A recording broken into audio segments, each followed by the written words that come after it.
Just 1 minute.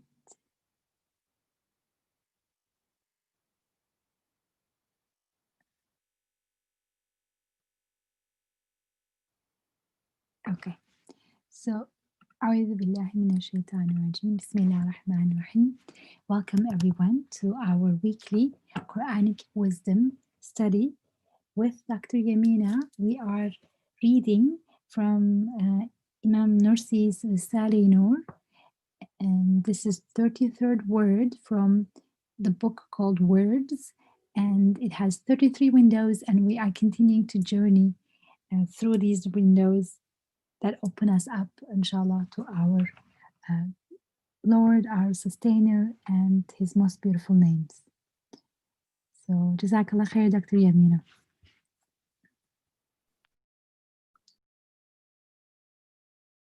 Thank you, Isra. أعوذ بالله السميع العليم من الشيطان الرجيم. بسم الله الرحمن الرحيم. والصلاة والسلام على سيدنا محمد وعلى آله وصحبه أجمعين.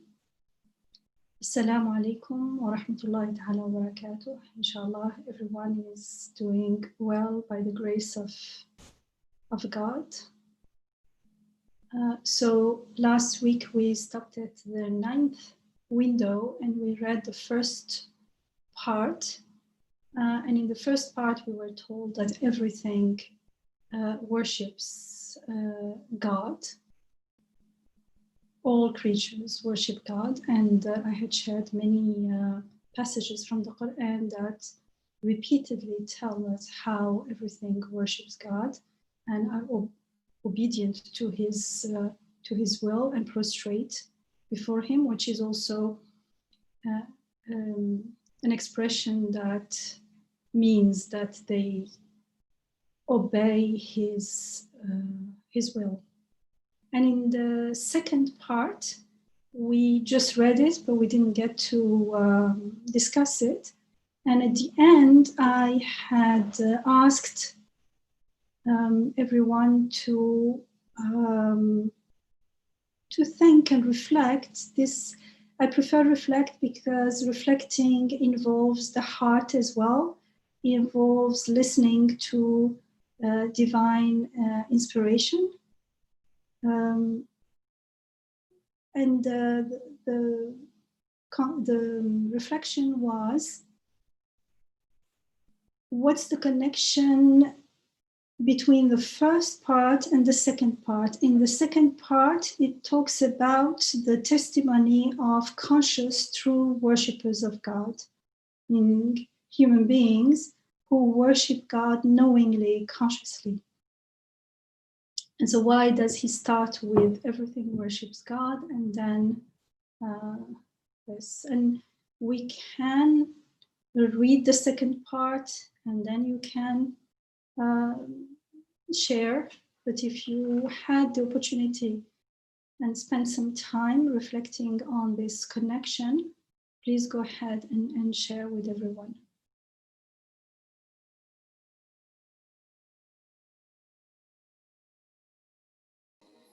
My apologies, I just joined in. What are we sharing? Last week, we ended with the first part of the 9th window. In the first part, we were told that everything worships God. And I had shared some passages from the Quran that also repeatedly tell us how everything obeys God's will, prostrate to him and glorify him with praise. And the second part of the 9th window, we are told that it's about how the people worship God, but these people are people who are true worshippers. They have true knowledge of God. They know God, consciously worship him. And so the suggestion that I had made at the end of last session was to reflect between the connection. What's the connection between these two parts, between everything worshiping God and human being worshiping God consciously?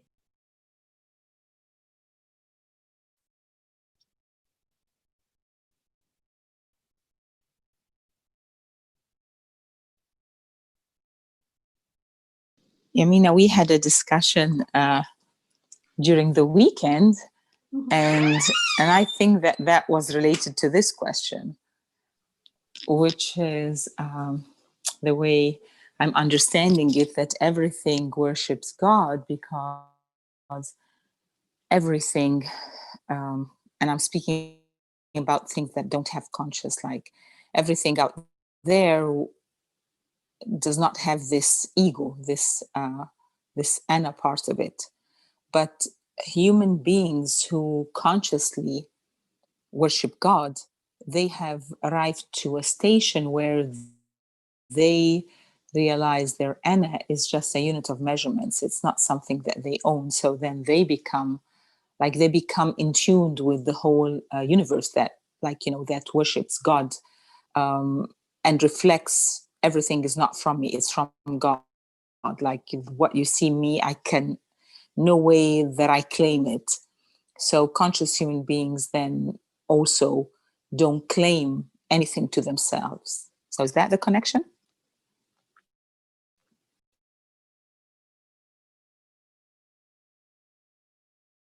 Sorry, I was muted. Yes, thank you, Alia. Basically, yes, that's the gist of the connection. Thank you for sharing.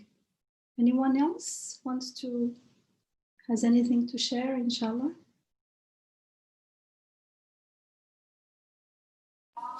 I've always thought that it's a relationship of being siblings with other creation. And especially for people who feel isolated or alienated, maybe realizing that we're siblings as creation of the one creator. Yes, in a way, as long as we understand what siblings refers to. True. And it's connected to what Alia said. If we understand it in that context, then the word siblings will become like more meaningful, in the sense, as you said, as his creation. Because often we talk about the creator, or we talk about being created, but I always feel that maybe one of the names of God that we understand the least is being created, or being the creator, and therefore we can only understand the creator through our createdness. And it is specifically because of the false claim of independence of our I. As long as that false claim is there, then we cannot truly understand what being created is, and we are not in a state of true prostration before God as our Rabb, our sustainer, fully. And that's why reflecting, pausing, meditating is so, so important. I don't know if I can add one thing. Yes, please. I was thinking of the concept of the fitra, also coming, with the group that is worshiping consciously. They're aligning, more with the fitra, so bringing more close to the natural way. And the first group is also more like they worship out of their natural state. So I don't know if that. Yeah, that's like looking at what's being shared from another perspective, at the same thing from another perspective. True, thank you.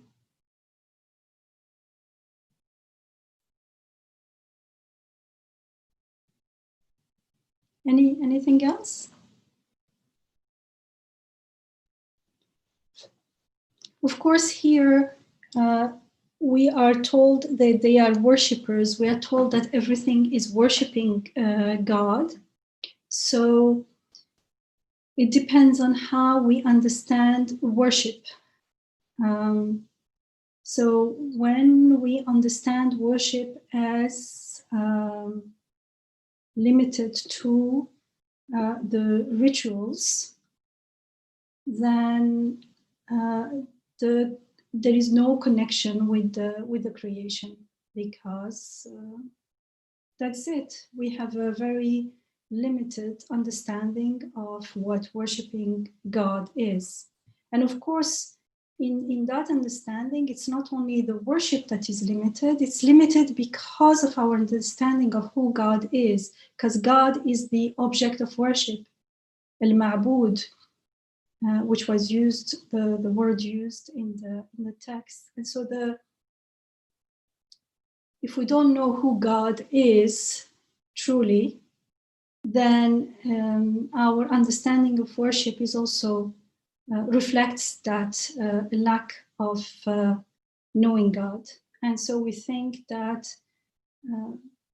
the rituals is everything.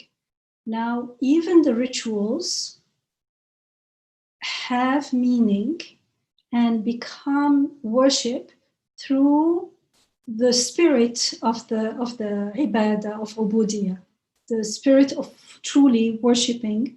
For instance, during the salah, during the 5 daily prayers, the salat is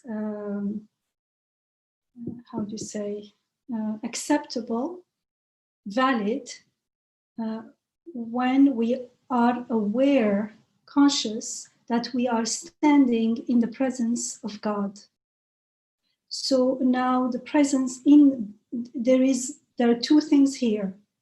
Being aware that we are in the presence of God, and of course, it will also depend on how much I know God, if I ever made any effort to know God, because as I always repeat, not denying the existence of God is different from knowing God. It is only the beginning, because fitratan, in the fitra, we have intuitively, we recognize the existence of God. So we don't deny his existence. But to know who he is, we need divine guidance. And so if the first intuition was enough, there would be no need for God to send guidance, to send his messengers with divine books and divine messages for us. And there will be no need to tell us again and again how the whole creation testifies to who God is and makes him known with his beautiful names and qualities. So standing in the presence of God is very important, and that's the spirit of the salah. Together with the motions, there is something else that is giving meaning to the motion. And this implies that we know God, and we are standing in his presence with appreciation, with gratitude. So appreciation for what? Appreciation for his guidance. And usually people will talk about his guidance through the Quran. But his guidance through the Quran becomes truly guidance when we follow the guidance of the Quran. And the guidance of the Quran is telling us to look at the creation. And so if we never look at the creation, or if we look only at what some people call moral issues, be good to your neighbor and things like that, then it becomes very reducing the message of the Quran. And so divine guidance, our notion of divine guidance remains very, very limited. The more we truly follow the divine guidance in the Quran, the more we will be in active interaction with the creation, with everyday events, with everything that is being created. And so we will understand the importance of testifying to the unity of God, to his rububiyyah, to his beautiful names, with the testimony of all of his creation. So the creation will have a very major role in our knowing God and worshiping him. And so when we say, إِيَّاكَ نَعْبُدُ, you alone we worship, that we, for lots of people, it could mean the people, if we are with other people, playing with other people in Jama'ah, let's say, this people in this community, in this mosque, some people may think this country, whatever that means, this piece of geography, piece of land, the more our consciousness grows, it may also mean everyone, all the Muslims in the world, all the believers from Adam to now. But if someone is following divine guidance and in active interaction with the creation, then it will include the whole of creation. As Maha mentioned, the whole creation become our siblings, our fellow worshippers, our fellow, in a sense, we are all coming from the same source and following the same journey. In another sense, they are our guides and bearing messages, teachers, helping us in our journey to God, to Akhirah. And in that journey, as we get to know who we are as the recipient of God's blessings, as God's rububiyyah here and now, then what Alia mentioned comes into play, which is the more we become aware that we are only recipients, the more the ego, that false claim of being independent of our creator, starts shrinking. Though we will become aware of those false claims, and the more the ruh, the spirit, who we truly are, starts taking over. And when we live from the ruh, then we connect with the creation, and from the malakut, from the angelic aspect, we'll become aware of the angelic aspect of everything.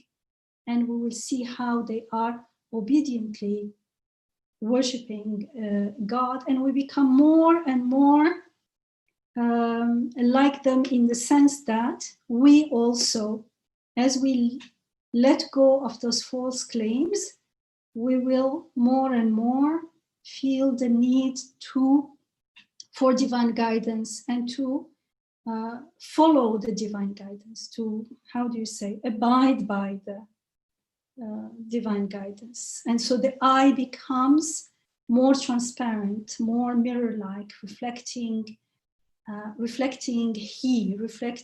the beautiful names of God, instead of reflecting what we think is us. And so our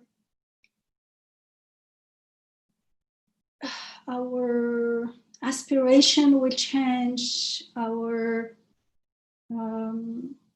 what we care about will change, our purpose in life will change, because everything that looks to this world, we will be more and more aware that it is,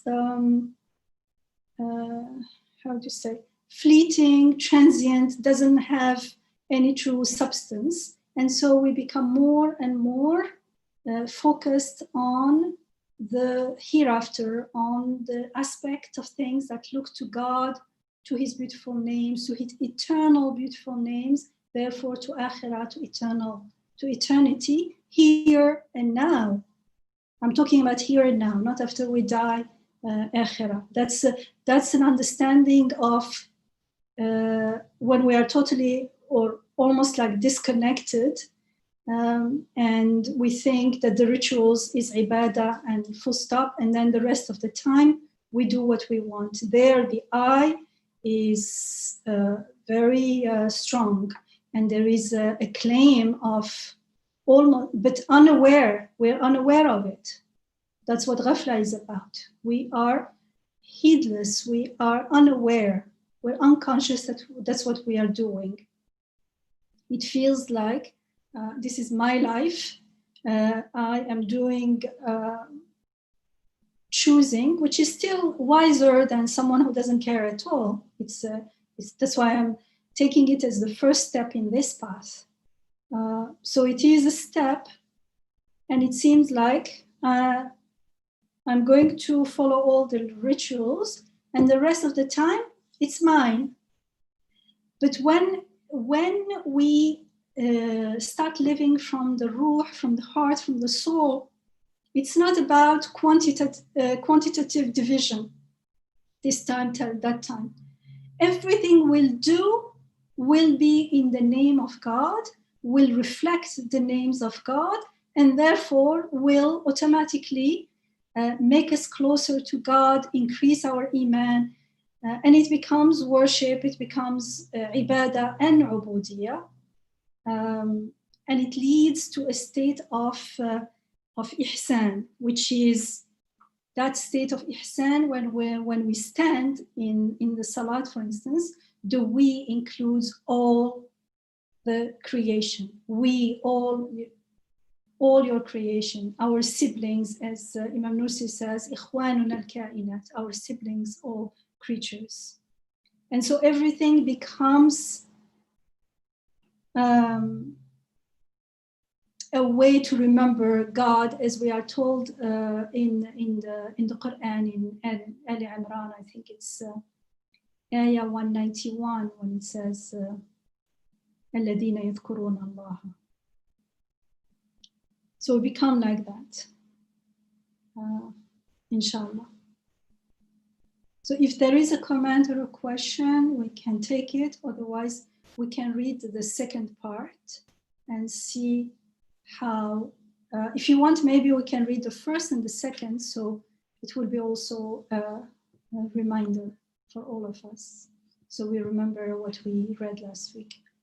Is there anyone who would like to share with us, inshallah, the 9th window, the first, which we had discussed, and the second part?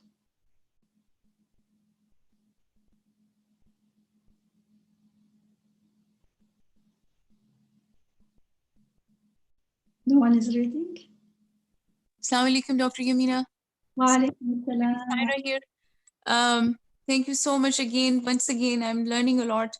I think 2 points come to mind from my own work in mindfulness and mental health therapeutic interventions, where more and more in psychology practice, this is becoming a norm even in the West, that people need to realize that having lived very fast-paced, almost instantaneous gratification oriented lives, whether it is ordering some food or watching some movie or traveling or whatever, relationship or financial multiplication of assets, we are impatient. Whereas if we look at the nature, a tree takes months to grow up into a tree when it starts from a seed. A little baby animal needs a lot of care. When it grows up, then it either becomes food or it's there to please us, as Allah subhanahu wa ta'ala also says in the Quran that your animals, your herds are pleasing to your eye, they adorn the earth. And I'm reflecting on Quran a lot as I go through my illness, and I realize, but every time you share from Quranic ayats, indeed there are signs, because tree hugging and being kind and compassionate to animals and not polluting the earth's water and air, human consciousness somehow or the other, in those people who do feel awakened to this mindset, is very palpable. It's very strong in its traction. And I would like you to speak to why then some people have apathy towards that. And if they do, and we are all part of an ecosystem or a social system or a governmental system where, whether it is a tie and dye shirt that I buy and I like, I am at some point responsible for all the dyes going into the Earth's natural water bodies. Or if I am using a bottled water every time instead of using a reusable glass pitcher, I am to feel responsible, but because everybody else is doing that, and this is the norm in our convenience oriented lifestyles in the contemporary times, these blessings that we have, they also cost us from an environmental point of view. If I'm drinking coconut water, which I was recommended, my mind went straight away to, well, shouldn't the gorillas and the monkeys in the African continent be drinking all of that water? And now it is being put into containers for me, and I'm drinking it. I don't know if this sort of, there's a balance to be stricken here in my thought process. There is almost a sense of guilt privilege, that yes, Allah Ta'ala gave us all these blessings, but are we misusing and torturing and tormenting them and not feeling any remorse about it collectively? Or what is it that I can do and find peace in doing my little bit, my little part in being grateful and using those resources, but at the same time being mindful of not wasting them? So that the point that you're making, that we are all connected, and because of that connection with Allah subhanahu wa ta'ala's natural resources that he has given to humans in the forms of flora and fauna, we must take into account how much graciously Allah Ta'ala has given us everything, and then how much more, all the more reason it becomes for us to be that much more in gratitude to Allah subhanahu wa ta'ala, and teach our next generations the same all over the world. Thank you. Thank you, Sarah. Now, all these things, you can teach people to do all these things, and it's okay. It's not. It's better than wasting, right? إنه لا يحب المسرفين. God does not love those who waste. Yes. However, so there are two approaches, and one could be to, and anyone can do that, you don't have to be a believer in God, because in the fitra, in the heart, in the soul, we have been created connected. So even when we are not conscious of the meaning and the significance of the connection, our connection with others, not only human beings, but all of the creation, we do feel, if we have not spoiled our fitra, if the eye has not, because the eye can say, like, without realizing, can say, it's like, people can become more self-centered, more selfish, and as long as it serves me, as it's for my benefit, I don't care what happens to other people, to other things, to other beings. There are degrees. Some people care only about human beings. Some people don't care about anyone. But those are all degrees of selfishness. Yeah. So all this can be, you can teach people, but unless they, of course, let's always remember that this is a choice. Yes. And even when we are not a conscious believer, it's a choice to be mindful of our environment, of the world, the rest of the creatures or not. However, if we do that, it still won't really help us, because it's not, so what if I am mindful of something that eventually is transient and fleeting and will die and perish anyways? So why someone can say, why would I care so much about the world and about the earth and the land and the seas and not pollute anything, when eventually everything will go to nothing, to nothingness, will be destroyed. Everything has a set lifetime, even the sun, even the stars. So it becomes that transience can make, if we actually stop and reflect, it may make everything meaningless. However, if we start with conscious belief, then to the extent that we are conscious believers, to that extent, we are going to surrender the claims of the I, the false claims of the I, to our Rabb, to our sustainer, to God.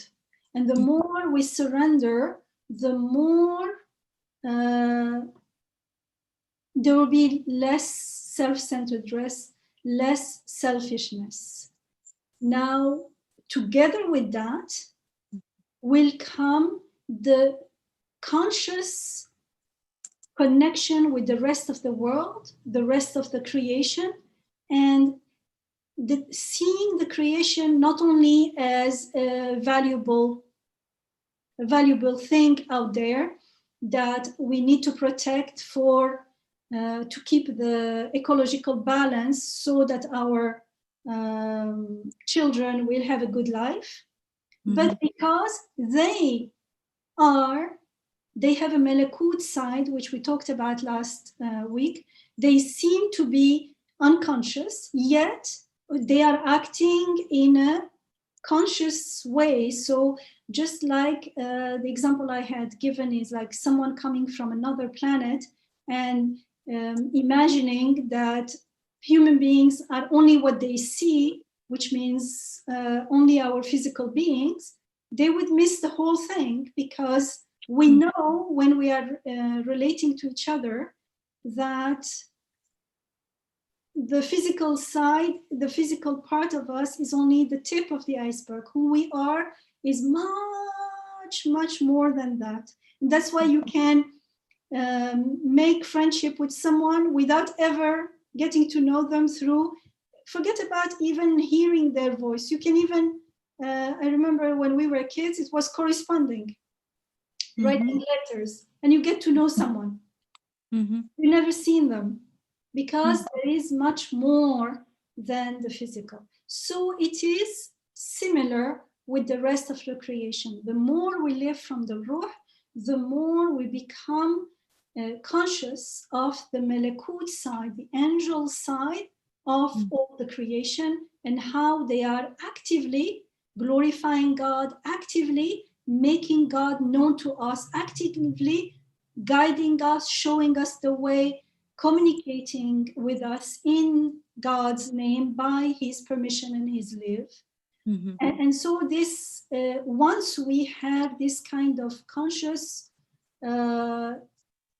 interaction and connection with the rest of the creation, then it will be difficult to harm them, to waste, just like we may do it without realizing, just like we do with human beings.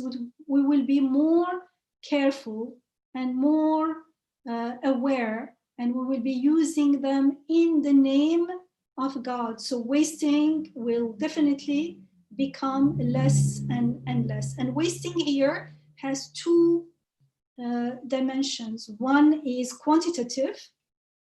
I take more than I need, and then I just throw it away. I don't throw it anymore. I keep it for later, or I take less, and if I need more, I will take more. Second, or water, like opening the water and talking or waiting for 10 minutes until hot water comes. And meanwhile, what's going to that water? What's coming? To me, I'm talking personally, I feel that's waste. But I'm not judging anyone else, because for me, that's waste, because that water is so precious. And I do it even when I won't open that even when I lived in places where I was not paying for water. And actually, if you use a little more, it doesn't make much difference in your bill. So it's not about the bill.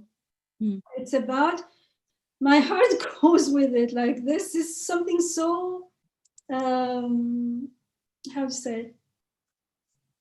Priceless. So priceless, so precious. And so it's quantitative, but the preciousness is qualitative, because water is a messenger from God. It bears the throne of God, which is the throne of the beautiful names of God. And one of the names is the giver of life, which is a very beautiful, very important name of God. And so it's not about quantity, because sometimes, like, these days it was raining, like for a few days, you see that there is abundance of water. It's raining.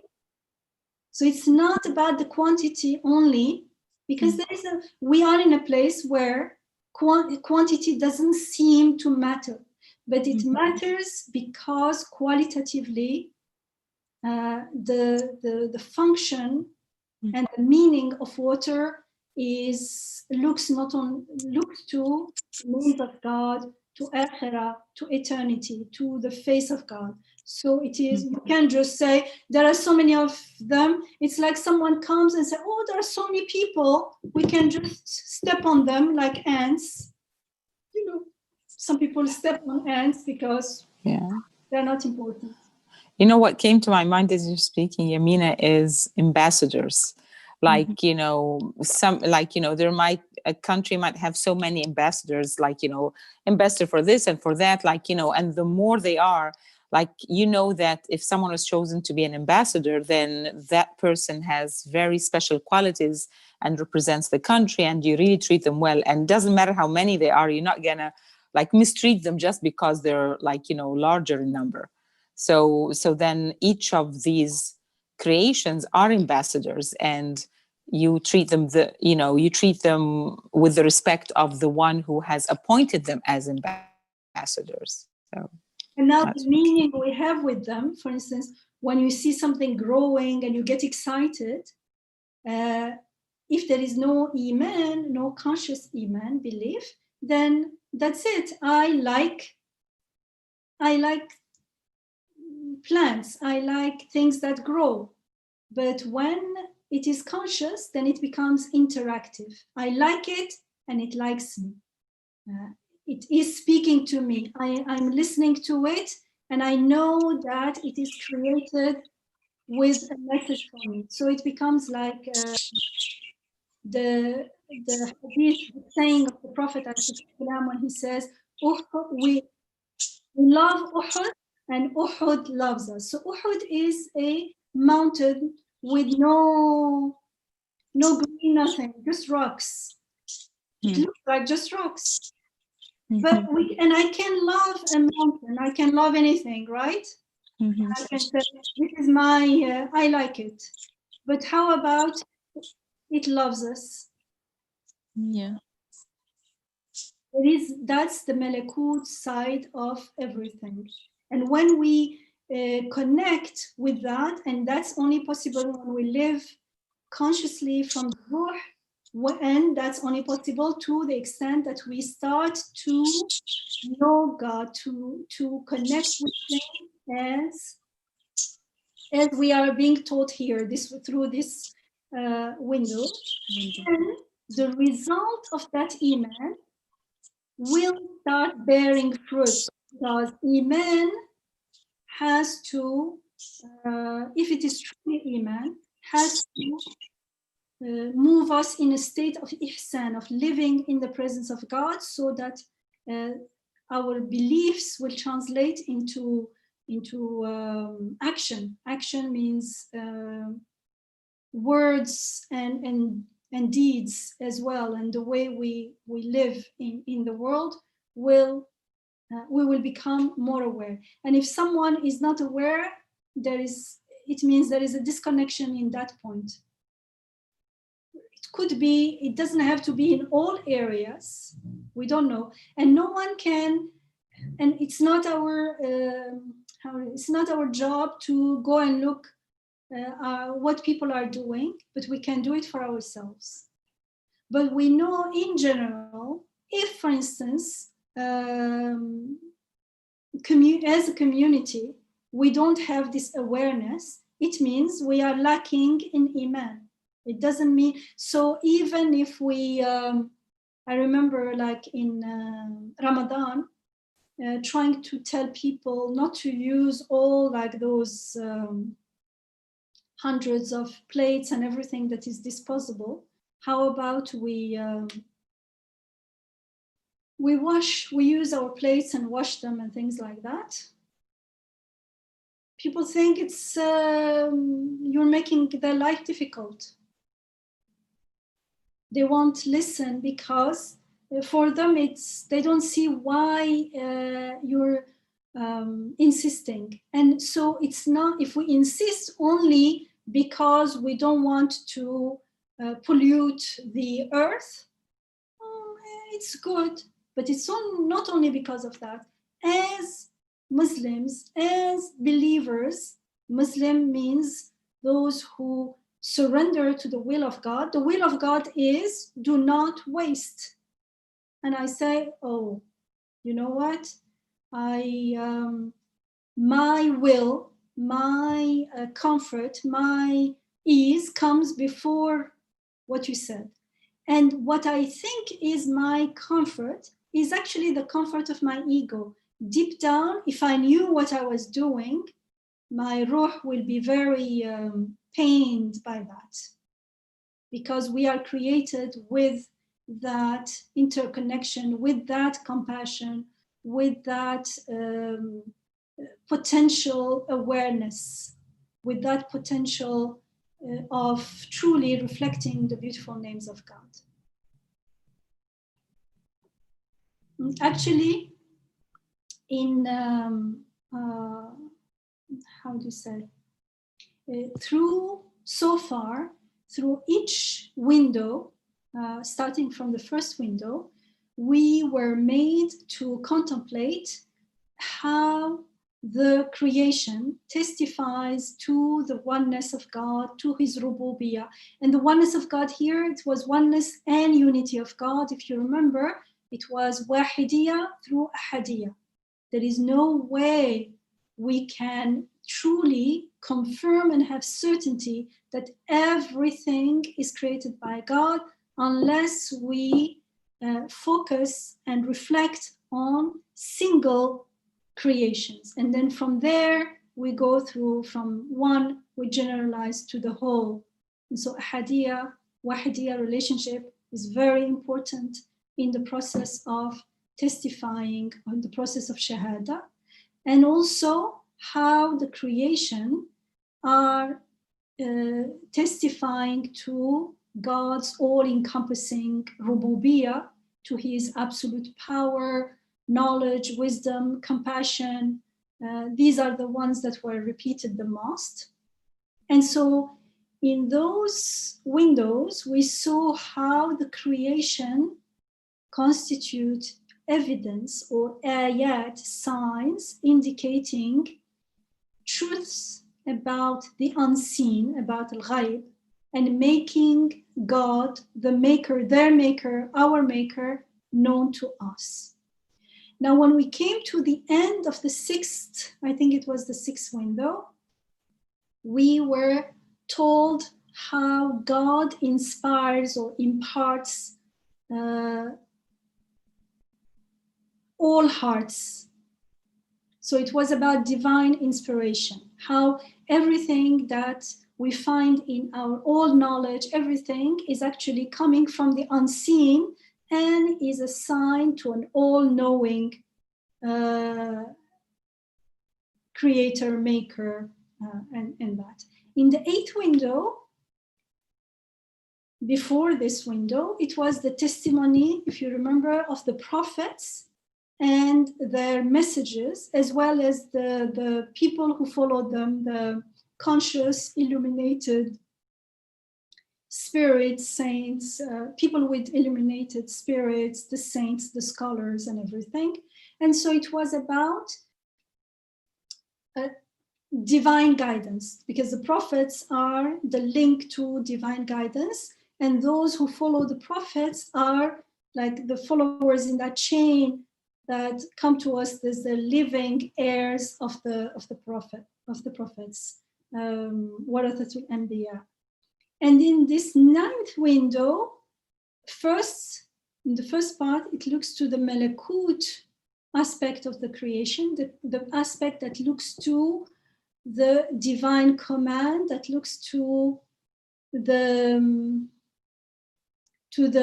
wajh Allah, to the countenance of God, that things are not only matter, that matter is actually at the service of a meaning. The meaning is the meaning of the beautiful names that looks to the divine command, be and it is, and the carriers of the divine command are the angels. That's why we talk about the malakut, the angelic part.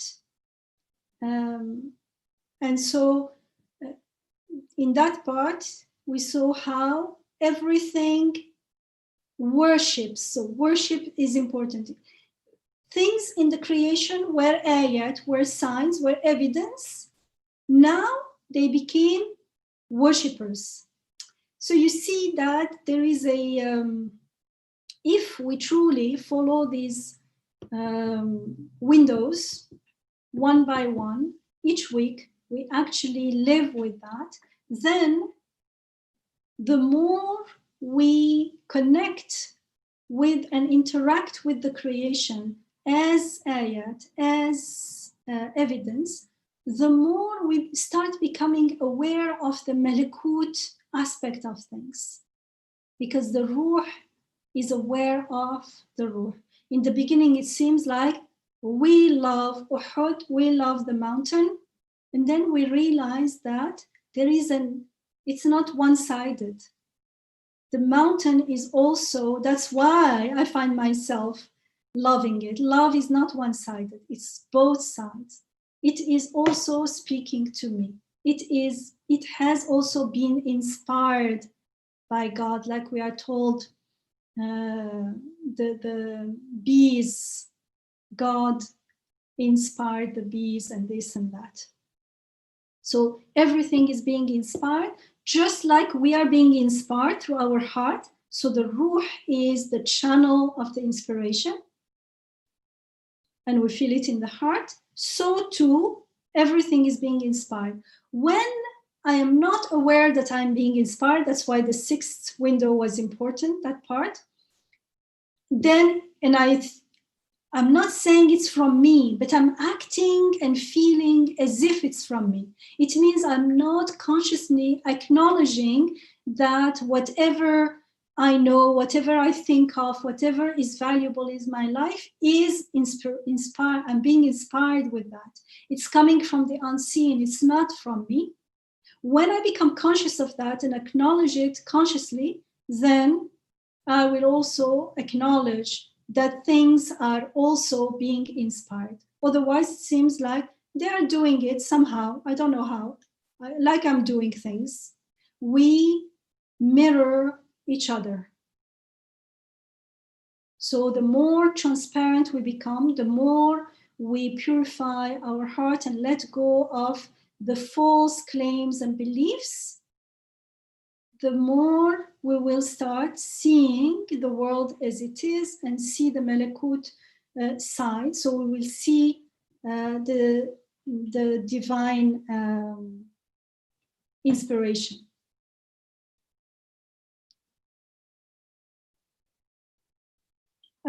So this is the 10th window. This is the 9th window. Okay. So the 9th window was not only that they are ayat and evidence, but they are now actively worshiping God. They are consciously, they don't have will, but they have conscious. They are consciously worshiping God. This is a very huge step ahead, realizing that everything is worshiping God. Everything is glorifying God will come, I think, in the 12th and 13th, I think. They are now, what it means that they are worshiping will be explained in details. It's the same in the Quran, because this is following the pattern, the logic and reasoning in the Quran. So now we start also, what worshiping means now is clearer to this person who has cleared the eye. So we know what it means to worship. What it means to worship is to acknowledge the rububiyyah, that everything is being done unto me. So it's not only the ritual, is when I am speaking, I am made to speak. When I'm speaking something wise, something that, oh, I said, this is really nice, I say, Alhamdulillah, because I'm being inspired with this. When I understand something or make connections between different concepts and things, I say, Alhamdulillah, I am guided to make the connection. So now the concept or of worship is going to become much wider, much more meaningful, and it reflects, we're learning from the creation and reflecting it back. So the fact this 9th window is now like a new breakthrough. It's a new way of looking at the creation. It came after the 8th window, where we saw the prophets and their followers. If we don't appreciate truly what the roles of the prophets is, if the prophet is not, alive in my life, if he's not a part of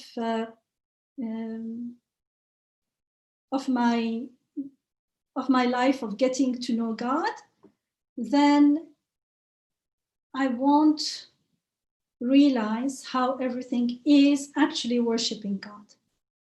But when I realize how it means I am at a certain level where I am actively experiencing the rububiyyah, and I experience it in the mirror of my ubudiyyah. It means in the mirror of acknowledging that I am a recipient of everything. I am a recipient of everything. And that's why we make istighfar all the time, because we forget. And it seems like sometimes you get stressed. How do I explain this? How do I do this? Just a second, you are not the doer, you are not the explainer, you are just sit down, calm down, and just make dua. This is your prayer. Just make sure you are a clear channel. Let it go through. The more stress, it means the more I am clogging the channel. I'm saying, how do I do it? When in this, I'm putting myself in the way. Astaghfirullah. So this is very important to realize that everything is worshiping God. And then he talks about the conscious worshippers, because only then you are worshiping God, and this worship can only be conscious. Before that, it is still worship, but it is not conscious worship. It is not, you don't really truly know who you are worshiping, what you are worshiping.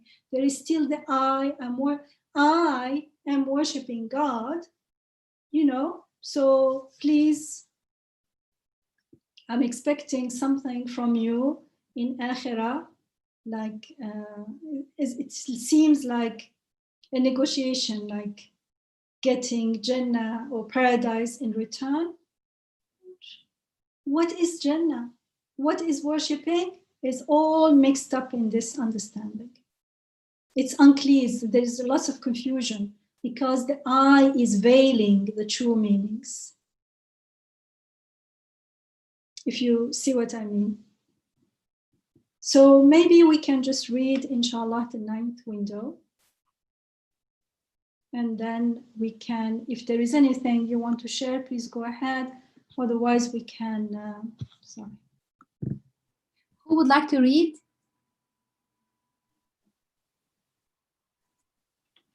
Otherwise, the warning is I can read. So, anyone? Sarah? Sarah? I can read, inshallah. Yeah. Thank you, Sarah. The universal worship in the cosmos self-evidently demonstrates an absolute object of worship. Yes, the perfect obedience and worship of all angels and spirit beings, which is established by the testimony of those who have penetrated to the spirit world and the inner dimension of things, and have met with the angels and spirit beings, and of all living beings, self-evidently performing their duties in perfect order and in a worshipful manner, and of all inanimate things, self-evidently carrying out their duties with perfect submission and in a worshipful manner, all demonstrate the necessary existence and unity of a true object of worship. So too, the true knowledge of the knowing, which has the strength of consensus, and the fruitful thanks of all those who offer thanks, and the radiant glorification of all those who recite God's names, and the bounty increasing praises of all those reciting God's praises, and all the demonstrative proofs and descriptions of divine unity of all those who acknowledge it, and the true love and passion of all lovers of God, and the true will and desire of those who seek Him, and the earnest searching and penitence of all those who turn to Him, all of these demonstrate the necessary existence and perfect dominicality and unity of that pre-eternal, all-worshipped one, the one who is known, mentioned, thanked, praised, one, beloved, desired, and sought. So too, all the acceptable worship of perfected human beings and the spiritual radiance and supplications, visions and illuminations resulting from their acceptable worship again demonstrate the necessary existence and unity and perfect dominicality of that eternal being, the enduring object of worship. Thus, these three aspects open up a broad, light-giving window onto divine unity. Thank you. Thank you, Sarah.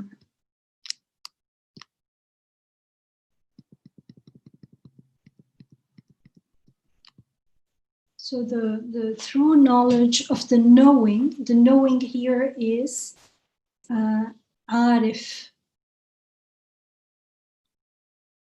The true ma'rifah. So it's not ilm, it's not knowing in that sense. It's really, ma'rifah is when you truly know. Because sometimes we confuse knowing with having information about something. This is not having information. This is really knowing, which has the strength of consensus. Because if you think about people, even whether we're talking about God or any other subject, if people are denying something, they could be denying it for different reasons, for various reasons. Each one could be denying the same thing from his personal perspective for a different reason. However, when we believe in the same thing, here in the same one God, then each one has to bring an evidence for that belief. Those evidences will support each other, and so they add up and constitute consensus. This is, you can use this reasoning for everything.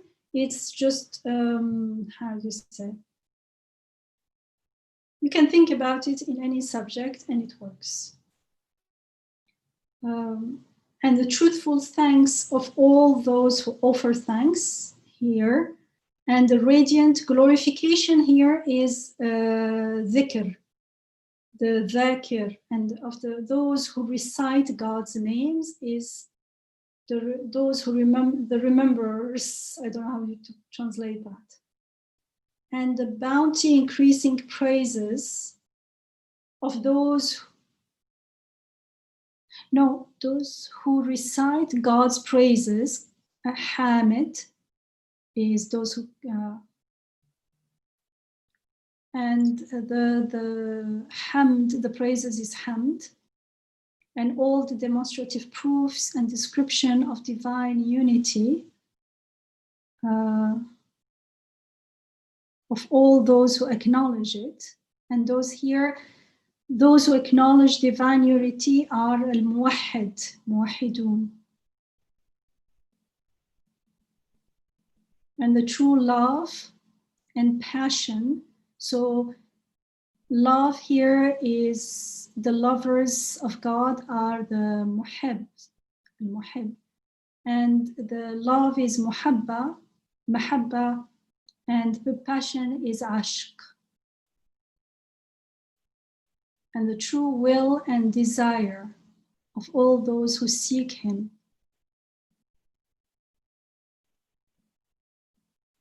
And the earnest searching and penitence of those who turn to him. Those who turn to him is munib.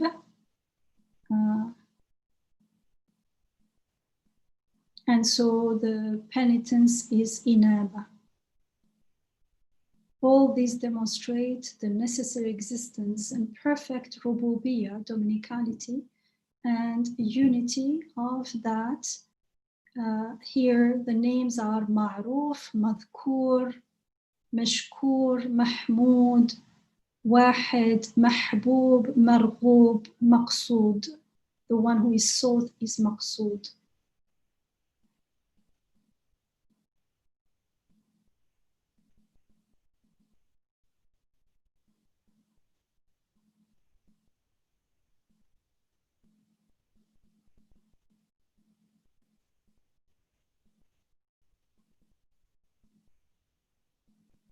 And in the beginning, it was talking about the rububiyyah. Now, after a while, since a while, it's been talking about the perfect. And then it was the perfection of rububiyyah. And now it is the perfect rububiyyah.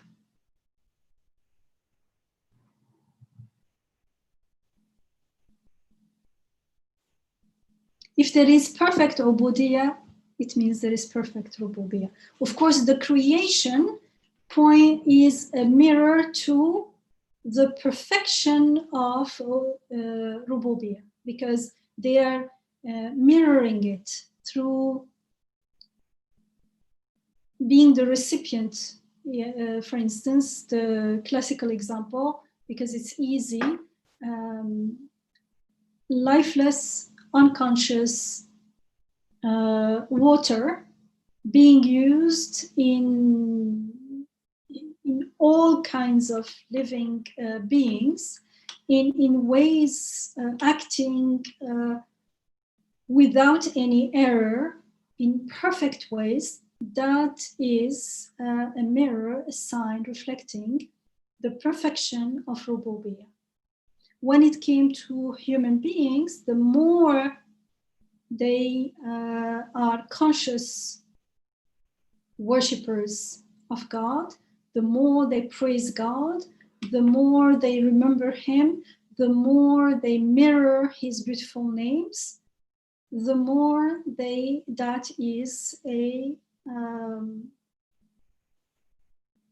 a sign, a window onto his perfect rububiyyah. Because now it is talking about human beings who have free will. So if they are choosing this path, it means it is a path that is a compelling path. People from all over, and you see that people who follow this path are the people who are the most who follow this path consciously. They are the most conscious, because you may say yes, but the majority are not doing anything. Yes, but they are not following this path for myriad reasons. All of them look to their own self-benefit for some self-centered reasons that do not add to each other. Each one, those reasons have nothing to do with the truth. It has to do with what I like, what I don't like. And what I like and I don't like will vary from one person to another. And when we are in that state, we are not acting consciously. Dr. Yamina, maybe an example may help clarify what you were saying about, negation, people negating or rejecting. They don't necessarily support each other's argument. Mm-hmm. People who are affirming something, they are actually supporting each other. Imam Nursi gives the example of the moon. I want to give, we can give another example. Let's say if I say there's no mangoes in this town, and then because I have shopped in a few places, I didn't find mangoes. And I say, Dr. Yamina, isn't that so? You live in this neighborhood. She says, okay, yeah, I also haven't seen any mangoes anywhere. And then, a few people, they all say they don't, but we don't support each other because we're looking at, I went to this shopping center. The other person says, I didn't even go shopping. I didn't see any mangoes. The other person says, I don't even recognize mangoes. But so everybody has a different reason for saying there are no mangoes, but it is very, it's not really supporting each other. Whereas if one person among us says, well, I have been to this one store this one time, mangoes were there. So there are mangoes in this town, at least seasonally they sell it. So just one person said, it has more strength than all the others. Yeah, it has. And then if a second person says, yes, I also saw mangoes in an orchard that we went to in this area, and that they had mangoes.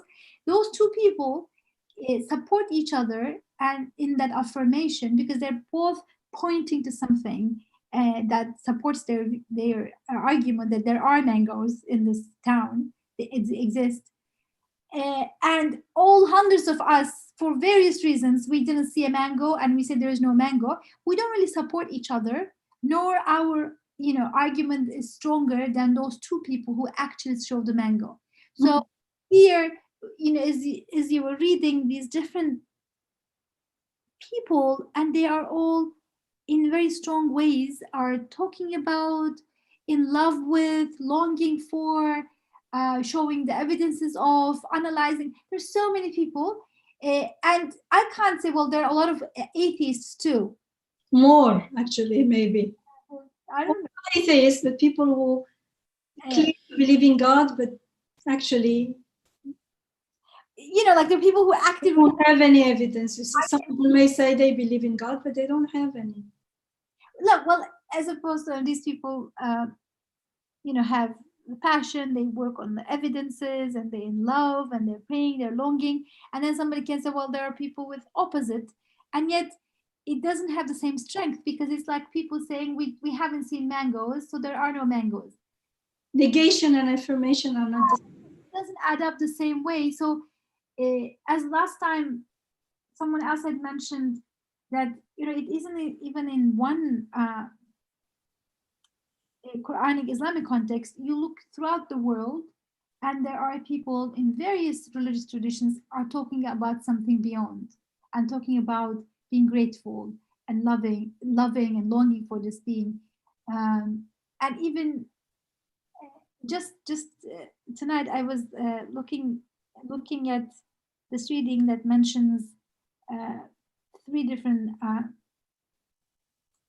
spiritual teachers. One lived in Herat, Afghanistan, wrote in Persian, Al-Ansari. One, Ibn Ata'illah, wrote in Arabic in Egypt, I think 12th, 13th century, all of it, and then refers to Rumi in Anatolia. And all of these people, and they have written things and said things that are so deeply worshipping and longing for and pointing to this one being, that even if there's just three people, there are three giants whose worshipfulness add up to something for me as a person. Because if this is a window, then it's going to open me up.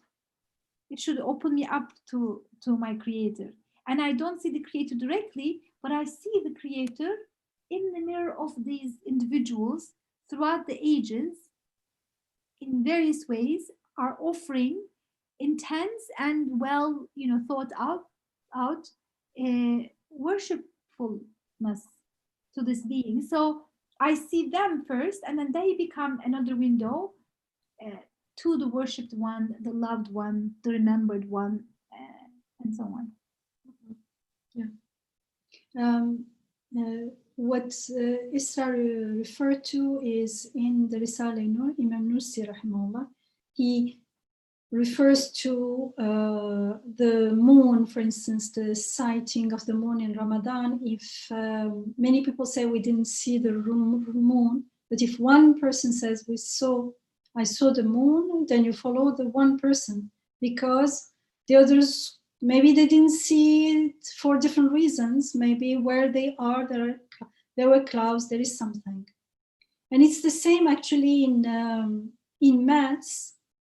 If sometimes, for instance, if you have to show that an element, for instance, X, does not belong to this set, you can't. Especially if the set is infinite or something. How can you show that it does not belong? You cannot. So there is a demonstration, I don't know how you say it in English, but in French it's démonstration par l'absurde, showing the absurd way, which is the opposite. Let's assume that X belongs to this set, and then demonstrate that it contradicts what the definition of the set, therefore it does not. So you see, you cannot demonstrate that something does not exist in here directly. So it's just like, it's easy to understand. Because, for instance, I said there is a cup in this room. Okay, but if someone comes there is no cup, well, maybe you didn't look for it. Maybe it was in a cupboard. Maybe, like, how did you look?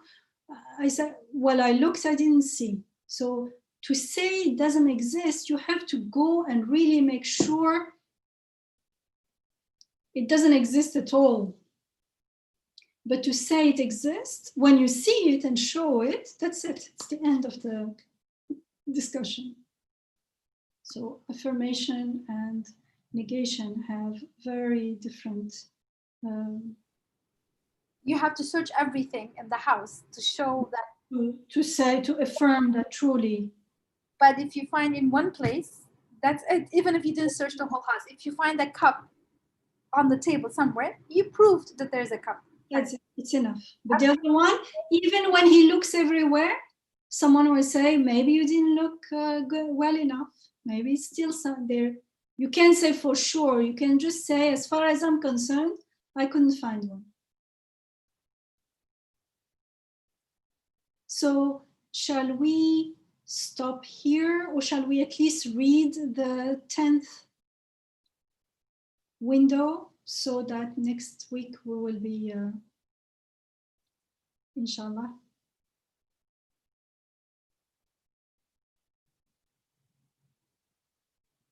Maybe let's read it and then. Yes, inshallah. Inshallah. So maybe Sarah, she can read it.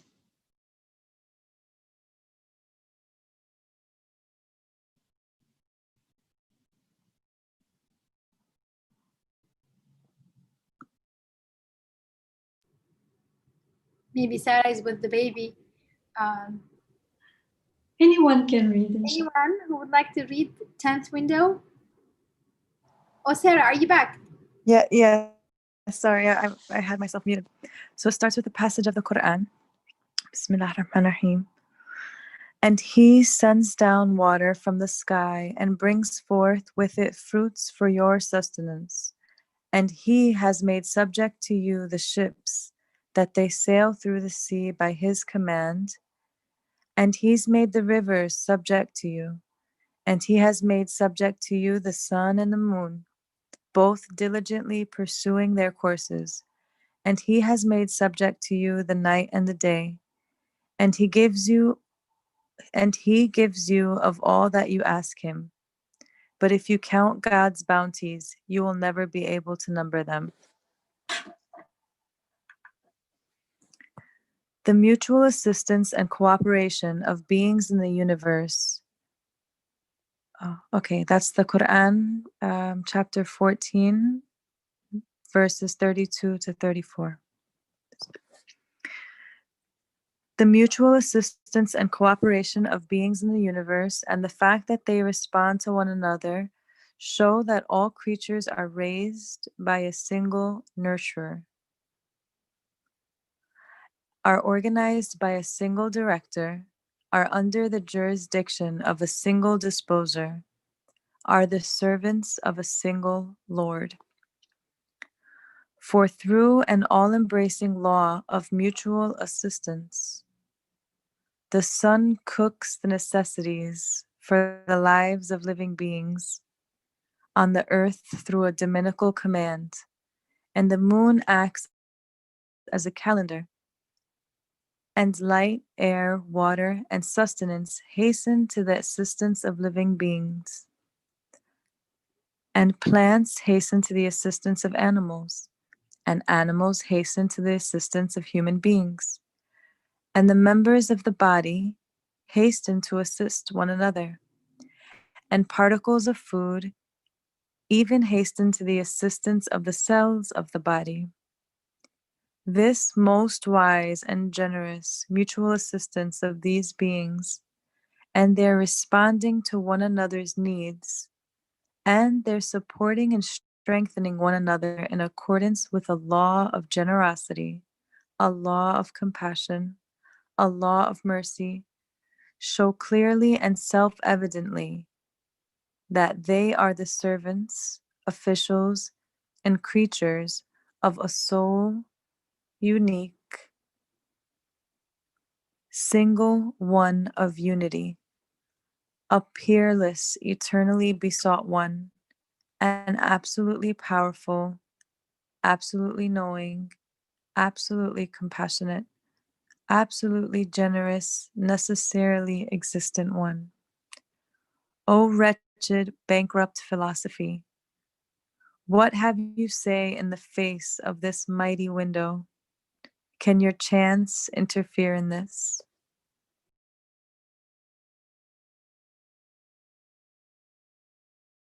You. Actually, the chance here is tasaduf.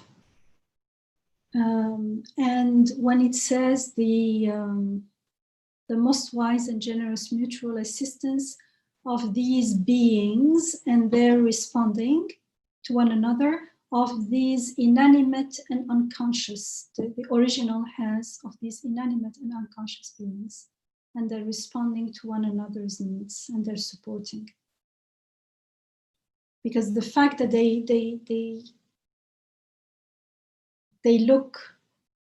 are an inanimate matter, it means there is something more than the physical part. So here is something, just like last time there was the worship, everything worship in the 9th. Here in the 10th is also, there is an this window introduces another important perspective of creation, which is they display the will of God through his laws. There is the principle of mutual assistance. Here it says the mutual assistant cooperation, and in the original it's the principle of this thing. So it's done, it's something systematic, law-like thing. I think this is now very important. And the laws of karam, generosity, and shafqa, of compassion, and rahma, mercy. So I feel that this is now something just as important as going from ayat indicating, giving evidence, to they are worshipping. Now there is a malakut. They are not just things. There is an angelic side to them. I communicate with them at the ruh level.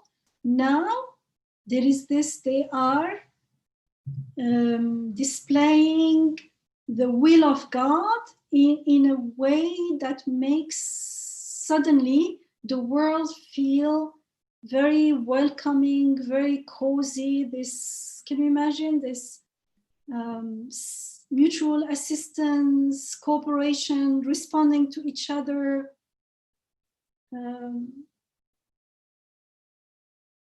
When we don't have this understanding, it seems like everything is alien, but now nothing is alien. They are all worshiping God. And we also realize that everything is serving us through the divine command. So there is trust now, which actually the passage mentioned here is from Surah Ibrahim, Surah 14, and it's a very meaningful, very powerful surah. We studied together in the past. If you look at this passage in its context, it's even more meaningful, even more powerful. I think somewhere in the beginning, in Ayah 12 or something, it talks about the believers trusting God.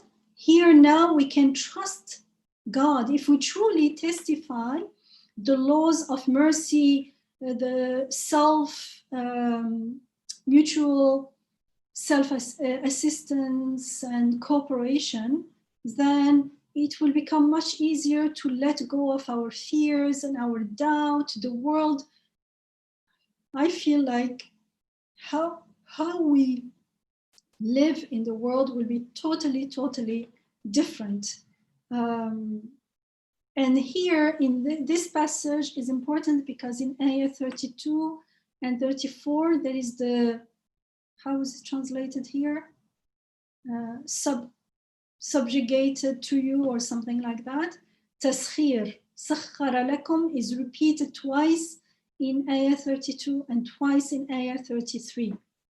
Sakhara lakum, sakhara lakum. So this, the reality of taskhir, he made subservient to you. He subjugated things, he gave them to your service. This is what he's saying here. They are all responding to each other's need, mutually assisting each other, and this is very important. Actually, before 31, it's talking about the people who are ungrateful, and in their ingratitude, they commit shirk. So shirk and ingratitude go together. Shirk is associating partners with God. It means not recognizing that the sole source of everything is one, which we call God. And that's very important because that's why we're not grateful, because we see them as coming from different sources, different, like, or we don't care about where they are coming from. In this surah, we are told that this is a choice that we make, either consciously grateful to God, or unconsciously ungrateful because we are unaware and we don't care about the relationship with God or any source. We don't care about where it's coming from. We only care if it benefits us or not. We, in that worldview, in that way of being, it feels like we're at the center of the universe, and we are so self-absorbed that we miss the big signs, the big things. And one of them is everything is fleeting and transient. And when what we're trying to hold on to, you can't hold on to, because it just doesn't, we can't keep it. It's flowing, fleeting, flowing. It does not stop. And so in 31, we are told, do you have 31 here?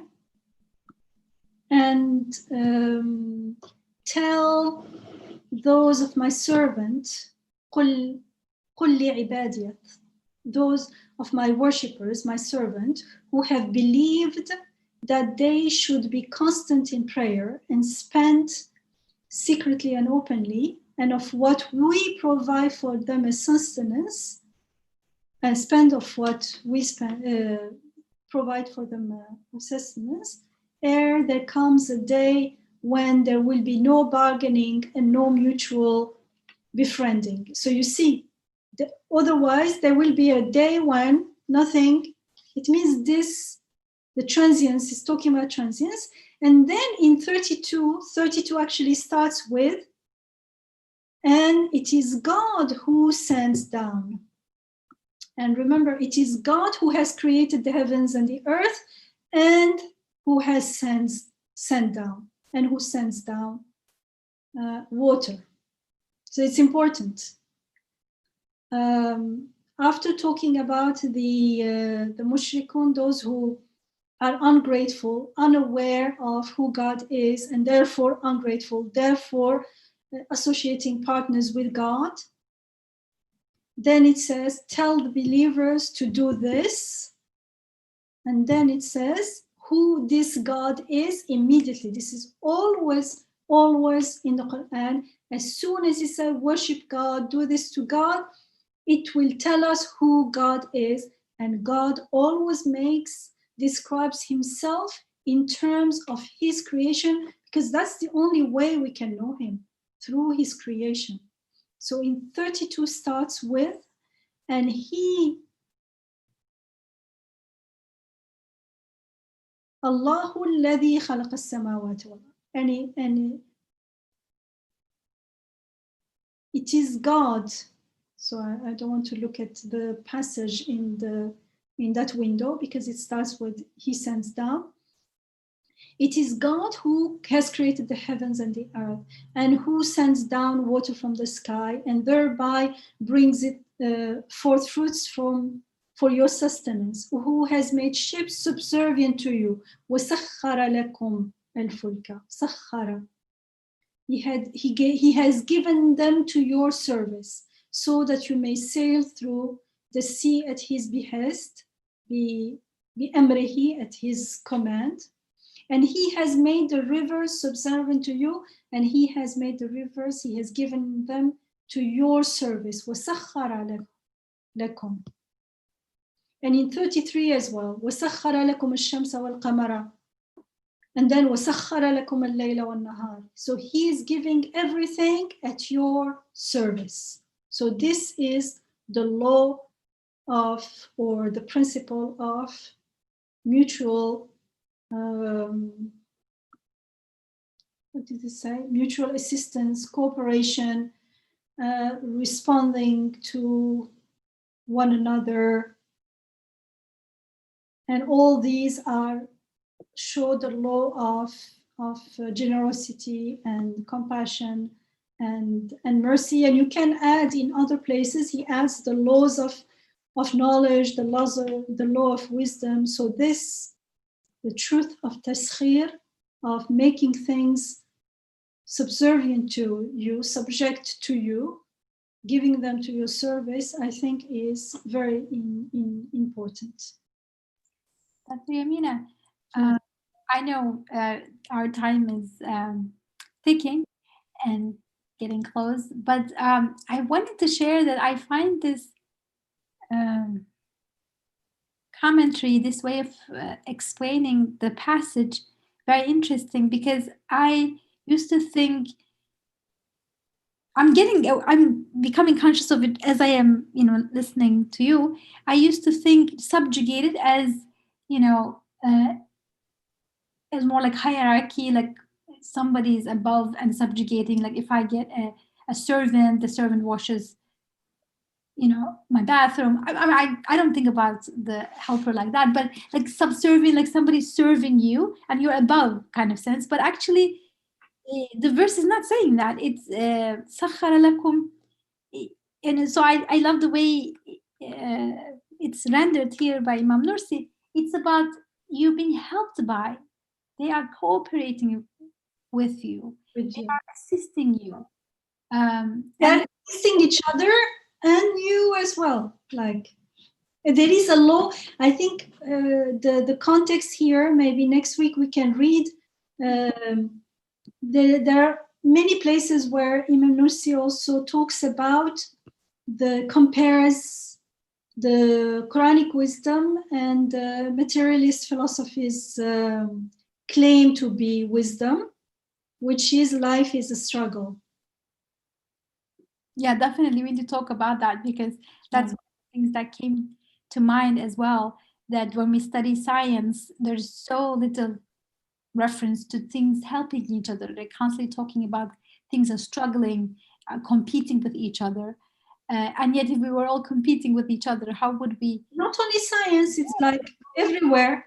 Growing up, that's what repeatedly everyone says, like life is a struggle, because when we come from the I, it seems like all the I's are competing for things. So from that perspective, truly life is a struggle. So yeah, and then this idea of, to complete that idea of being subjugated, it isn't like the thing is lower than me.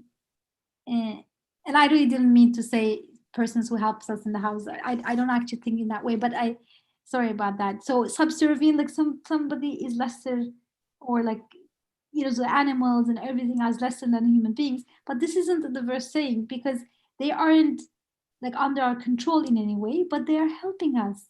And there is assistance and cooperation. And when the verse mentions sun and the moon, I said to myself, sun and the moon, like, do you think they are also kind of your servants? They aren't. Like, they are much larger than us and we have no control over them. And yet we need that sun, that we are nurtured by that sunshine, by the moon, and so on. So they are being subservient isn't about in hierarchy, other creatures are serving us, we are the king.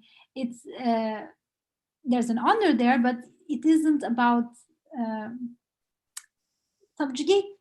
Has a kind of a different connotation. But when Imam Nursi opened it up by saying mutual assistance and cooperations of beings in the universe, and this isn't just some good luck moments, this is throughout, it's like a principle in the universe. I was like, whoa, I'm reading passages. I read this passage before in the Quran, and I didn't make the connection this way. So because they follow the divine command, they respond like the nurturer, the single director, and they only follow our command, like they will serve us directly to the extent that we also act in the name of God. Otherwise, yes, we can try to exploit them, like people exploit each other, and people want to exploit nature as well. But then there is responsibility, and when we do it that way, we are harming them and harming ourselves. in this world, and more so in as far as our eternal life is concerned. But I think so we can, inshallah, next week compare with life is a struggle. Here, life is not a struggle. Everything is there to serve and help you. Can you imagine? The law, there are laws of mercy, laws of generosity in the world. Can you imagine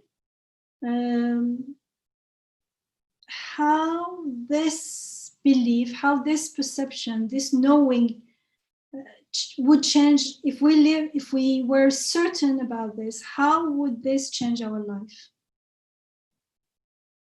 And how would that change our interaction with everything? How we will feel within ourselves and with the rest of the world? Like, why does it matter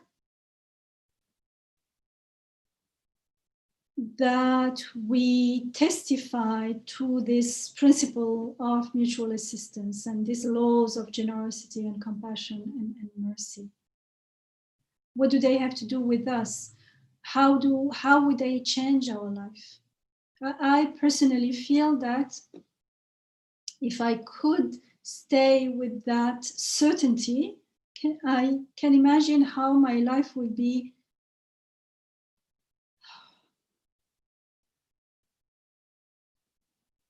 it would be much easier to be grateful. It would be much easier to trust.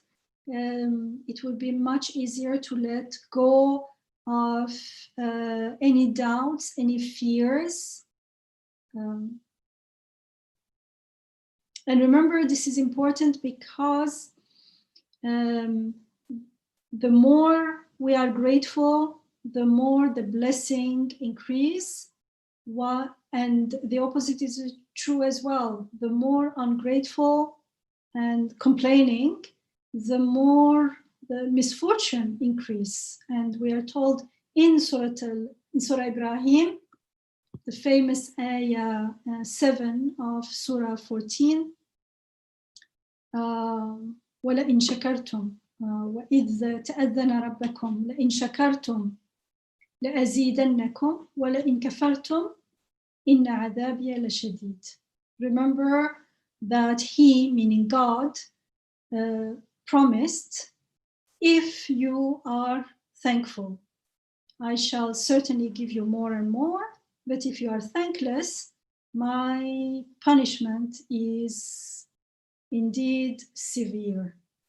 And in Ayah 8 it says, and Musa alayhi salam said, even if you together with everyone else on earth are thankless, God is indeed self-sufficient, worthy of all praise.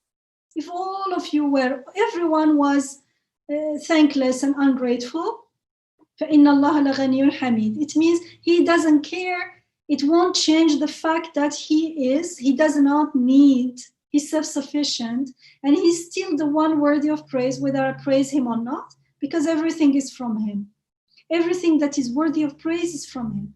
So when I praise, I am, as we are told in another surah, in Surah 15, when I praise, I am the beneficiary, and when I don't, I am hurting only myself. When I'm thankful to God, I'm recognizing the truth, and when I don't, I am depriving myself. So this is also very, very important.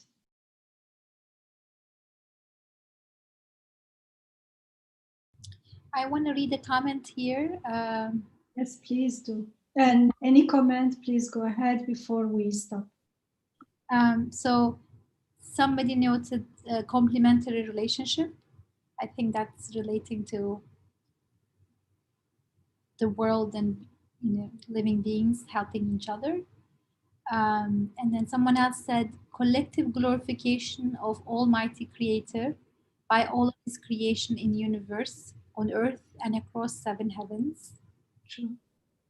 And then another comment is amazing, mashallah. That would definitely change the way we live and navigate life. Mutual assistance, compassion, and generosity. Definitely. Inshallah. Everything is here to help us. Can you imagine? Everything in the universe, not only like the will of God is that everything is to make everything easy unto us. But that's only when we are following we are in alignment, as someone said in the beginning, with the will of God, flowing with the will of God. That's what Islam means, like surrendering to the. But when we are like, I'm going my way, wherever, like as if there is a room with a door, and instead of using the door, I insist on going through making a hole in the wall or something like that. I mean, I don't know if it's a good example, but so it feels like it's really, I'm struggling, there is a door, just go and follow. Calm down, stay with everything, and follow the internal GPS, and then it would be much easier to navigate. Subhanallah. But I feel that, maybe this is something to reflect about this week.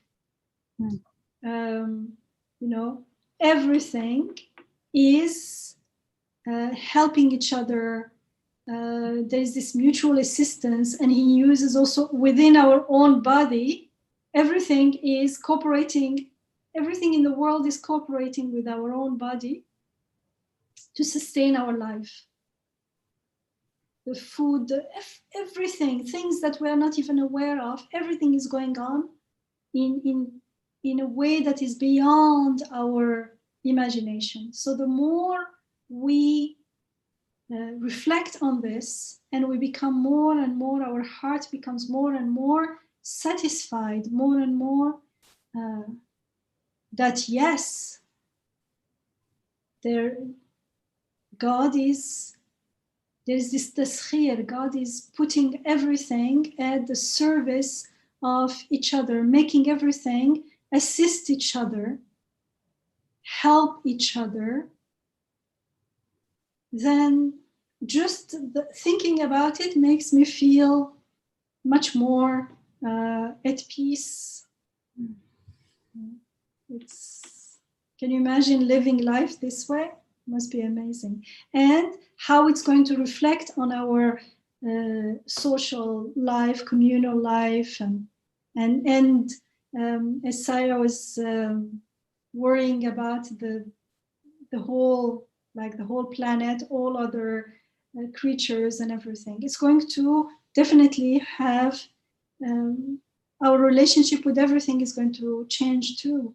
And it's going to reflect these laws of generosity, the laws, because the more we testify to it, the more we're certain about it, the more we benefit from it, the more it's going to be easy to reflect the generosity, the compassion, the mercy, and everything. Inshallah. Hello? Yes. Yes. Oh, I was just when you said everything is here to help us and to make things easy for us, that was beautiful. And it reminded me, I was having a conversation with someone about, I think it was like practicing religion. And he made a comment making it seem like there needs to be struggle in order for it to be like meaningful. And I remember just thinking something was off about that statement, but not really reflecting too much on it. And I kind of think, even when I reflect on myself, I kind of have the opposite attitude sometimes. I almost feel like if I don't exert pressure and if I don't have some hardship, right, that I'm not trying hard enough. And so it almost makes me kind of I feel like that's the complete opposite approach of surrendering to God, to knowing that everything is here to help us and to make things easy for us. So this is definitely given me, yeah, just something to reflect about, like, where am I creating obstacles in my path just because I feel like that's, you know, I need a struggle. Yeah. That's a very good statement. Yeah, because it's done unto us, but when I feel that I am the doer, I'm doing it, then it feels like I'm sweating, I'm efforting, I'm struggling. In my personal experience, whenever I consciously said it is done unto us, so let go of this false claim that I'm doing things where, like, I'm talking about things like exams and things where you have to do something. It seems like you do something. But actually, that doing is my own perception. I am assuming that I'm the doer. The more I assume that, the more stress, the more struggle, the more, because I'm claiming that I'm the one efforting. And as I am doing the work, it does seem like a huge burden. But the moment I say it's being done unto me, then suddenly you're more relaxed and you are more open to receiving inspiration, for instance. And sometimes because, for instance, you're in an exam, this is just something that came to me now, I'm trying to explain. You're in an exam and it's something that you knew, but you can't remember. Say, what was it this? You just go out and they say, oh, I knew this, but I could not remember, or I totally forgot that it was this.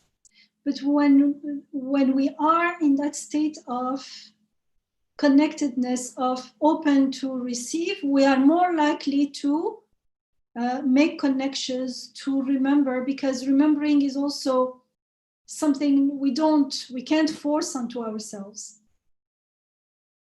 You just remember or you don't, just like you breathe or you don't. Dr. Yamina, I feel like you're speaking in a context, and then maybe in another context, struggle is needed, because there are also passages in the Quran that talk about surrender, and also there are passages that talk about jihad, struggling, fi sabilillah. So, maybe we can reflect on it more in a longer time, because I'm curious how we would talk about both. They don't contradict each other, that's clear. But maybe they're addressing different. Here it's jidal, conflict, struggle is jidal. But jihad is struggle too. There is some effort in jihad too, right? Jihad is really effort. Yeah, so there is some more than struggle. Jihad is effort. There is effort involved as well, in a different way. So, inshallah, I just wanted to put it as something to be, inshallah, open. If you can open up sometime. Okay, inshallah. Inshallah. So with that, maybe you can pause here, inshallah. Jazakumullah khair, everyone, for joining us, and Jazakumullah khair, Dr. Yamina, as usual. Natila added a passage from the Quran. I will just share that. We have ennobled the children of Adam. وَلَقَدْ كَرَّمْنَا بَنِي Adam, I think. And yeah, inshallah, another time we can reflect on that. Definitely relevant. And Sister Sarah is saying reviving faith is like replenishing water in a container that leaks. All of the signs are guide points to true nature and oath to God from first life. And as we close, I wanted to also remind those of you who have received the newsletter I trust, have seen that we are starting a new program for the next 3 months. For those of you who joined Healing with Istighfar series, or at least part of it, or heard of it, and would like to partake in this, it will start shortly in a couple days. And those who commit to doing breathing exercises daily, and gratitude journal, and a couple other short. It's not really breathing exercise, really. It's really reflect and contemplate. Being aware of our breathing, not Not about exercise and breathing, but breathing, is a shorthand. I used it, focusing on breathing and reflecting with it.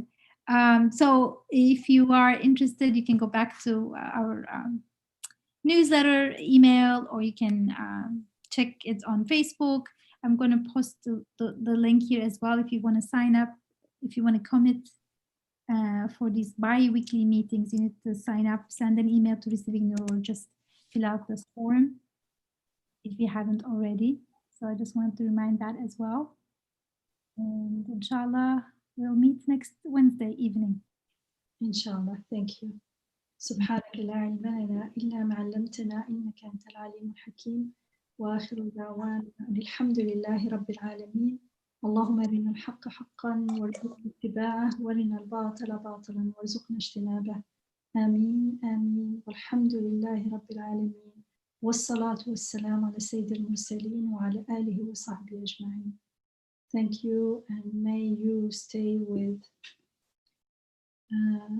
God's protection, فالله خير حافظا وهو أرحم الراحمين, and His endless mercy and rahmah, inshallah.